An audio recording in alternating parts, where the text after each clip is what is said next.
Moi, même entre Vinicius et Bellingham, parfois ça a été compliqué. Ce qui m'a plus déçu, enfin on va dire depuis l'arrivée d'Mbappé, c'est pas Vinicius, c'est plus Bellingham. Parce que je trouve que Vinicius, il s'est pris un peu comme Ribéry, là, un coup derrière la tête avec ce ballon d'or qui lui est passé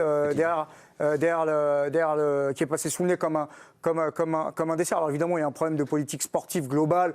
Il a raison, Dominique. Le Barça, serait bien qu'il recrute des défenseurs et le Real Madrid serait bien qu'il recrute des milieux de terrain. Mais moi, je suis pas du tout d'accord avec le truc sur Mbappé là qu'on entend partout. Moi, je suis comme Claude. Un mec qui met 50 ou 60 buts là depuis 5 ans ou 6 ans, bah, les autres ils ont pas qu'à se déresponsabiliser. Ils ont qu'à prendre leurs responsabilités. Ils sont tout contents quand il n'est pas là. Oh génial, ça marche et tout. Mais c'est pas parce que quand lui il est là que ça veut dire forcément qu'ils allaient. Vous trouvez qu'il y a du Mbappé bashing alors? Trop. Je trouve que c'est un peu disproportionné. On peut lui reprocher des choses. D'ailleurs, il le dit avec intelligence et nuance. Oui. Sauf qu'il n'y a absolument aucune nuance à son égard.